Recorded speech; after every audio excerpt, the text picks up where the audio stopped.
Hello everyone, the first podcast of this. A viewer suggested me to do this, so I thought, why not? So, the first episode is about who the fuck censored hentai. Yeah, like, who did that? Okay, so this is the Japanese Penal Code, and if we go and take a look at Article 175, you can see that it says, a person who distributes or sells or displays in public an obscene document, drawing, or other objects shall be punished by imprisonment with work for not more than 2 years, a fine of not more than 2,500,000 yen, or a petty fine. The same shall apply to a person who possesses the same for the purpose of sale. So what does that mean? Well, with obscene objects, they mean here, porn. So, uncensored. So that's the thing, they had to pixelate that shit, so it doesn't break this law. Now, who the fuck did that? Who did that? Well, this is a document from the original 1907 version, and if you don't know, this is during the Meiji Restoration, so they were doing all this modernization shit around Japan. So that's where it's from, and they didn't change this pretty much, not at all. It's still just the same old law. But that all changed in the early Showa era, because Japan was then a military dictatorship at the time, like one of these fascist dictatorship duads. They sort of changed into that. But yeah, so the very first animated hentai was seized by the police. See, the film was called Suzumi Boon, or Susumi Fun, Cool Ship. Is a short 1932 pornographic animated film directed by Hakusun Kimura. The film was widely considered to be the first piece of pornographic animation produced in Japan. The film was in production in 1932 and was planned to be the first part of an erotic two-wheeler, but was seized by the police before it was completed. It was consequently never released. So yeah, and as you can see, the police donated it to them. So, at first I had this law up that said you can't have them, and that during this time, apparently, it was just completely illegal and you could get literally locked up for this. See, and here you have it, Suzumi Boon. This is the shit that got them mad and got it banned. But before that law even existed, you actually had quite a lot of pornography or porn. What they called was shunga. So, yeah. At its best, shunga celebrates the pleasure of lovemaking in beautiful pictures that present mutual attraction and sexual desire as natural and unaffected. So, pretty much it's they call it spring pictures, and it was quite common for quite a while in Japan. And as you can see, it's through ink paintings or wood block prints. So think of it as doujins from pre-industrial Japan. And they were quite common. But shunga was banned, though, by the shogunate in 1722. But its production and circulation did not falter. Though it was technically illegal, publications of shunga could be accessed at commercial libraries and bookshops. But in the late 1900s and 20th centuries, so this was around the Meiji era, so, Japan was industrializing around now. Shunga was denounced again, so much so, it became taboo within Japan. It simultaneously found respite in Europe, including Toulouse-Lautrec and Picasso, encountered shunga for the first time and were inspired by its beauty and audacity. So, even Picasso fell for doujins. That's pretty weird. Picasso liked doujins. So, yeah, you could also say that the Europeans were kind of at fault for this, and that doesn't make sense because at this time, for Europe, showing your ankles was like seen as indecent. So it kind of makes sense that they base it off of that, and so like, yeah, let's copy that shit too. Okay, so you might be thinking, how did we end up here then? Like, what's up with that? Well, Cheeseburger Freedom Man came, and he provided the Marshall Plan, and this is something that was done in Europe, not in Asia, but they received something quite similar to it, even though this was not part of that. See, we're not part of the Marshall Plan.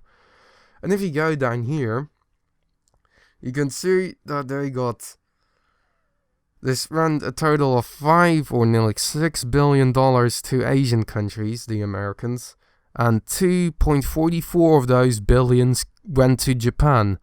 And that's quite a lot, and that makes quite some sense. Not only, the obvious, the nukings, but all of the fire bombings that they did in Japan was also quite destructive. And, yeah, they opened up, and they still kept that law.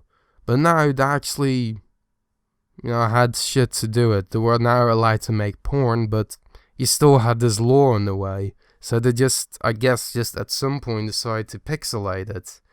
But yeah, it was around now that they sort of loosened up, I guess, because they were being more democratized. And that's where we are now. A lot of pixelated shit. So, who did it? Well, us, the West did it, and Meiji, and and old Victorian values. So you can blame them for having all this shit pixelated. But I guess there is a brighter side to it, because there is this dude, this man with the bow tie. You see him? The man with the glasses and the bow tie. Yeah, like, his name is Yamada. Yamada. And he is very popular on Twitter, YouTube, and that site Nico Nico. And pretty much, he's a politician that does the otaku interest, right? So, drinking some vodka. But the otaku interest, so he wants to de-pixelate hentai. And, okay, so this guy is for depixelating hentai, but he's also for other things, like he's very pro freedom of speech, for internet privacy, and all that shit. And he is the leader of the party to protect freedom of expression. So, sounds cool. He sounds cool, I guess. He wants to depixelate hentai. Don't know what any of his other things are. And I also read recently that there is now going to be something in the actual diet about maybe thinking about revoking this Article 175. Yeah, revoking this. So that means depixelation, and it could be because of this man with the bow tie bloke man. Okay, so politician, Japanese bow tie man. So I hope he does well, I guess. I know that Japanese politics are kind of odd. Like, wait, wasn't that all the... Yeah, I think it was also this part that this sort of about the Nai thing. Yeah. But at least you will depixelate stuff, so let's just look at the positives for this. And to top this topic off, we still have a bit of time left. So, to top this podcast off, the very first podcast of the time, let's go and talk about the thing this guy wants to depixelate. Hentai. Alright. So, what do I have to say about it today? So, oh yeah. Right, this is something that's been ticking me off for quite a while now, and to be honest, it's a bit annoying, I would say. So, you know all the site Hentai Haven, right? Like, you know, that dude, you know, you have the dude that does the funny subscription, the funny descriptions and all that. It's pretty cool. It's a cool site, though the selection could be a bit limited at sometimes, but HH or Hentai Haven is pretty good. It's pretty good. But the one problem I do have, or not specifically with Hentai Haven, but with other ones, is that they just all copy their tags. Like, have you noticed that? Like, if you go to some of the sites, it's just exactly the same. Like, what the fuck, dude? There's no... Like, what's the point on going to a different site, you know? It's gonna have mostly the same shit. You're gonna have the same tags. What's the fucking point? What the fuck, dude? My illegal hentai sites need better competition. Yeah. That really does annoy me, actually. Because, you know, you want some different shit, right? You want to see it different. You don't always want to see the same goddamn tags. You want other bullshit in between sometimes. So... why not? Why don't they change it? You know, it feels like they just... Like, why is everyone so focused on Hentai Haven? It's so... HH-centric, you know, the community. Like, they don't care about the others. Like, let some competition help too. It will improve the medium, or... oh, it would help us searching for that medium. Not, you know, the medium itself. Okay, and I see that we have hit our time for today.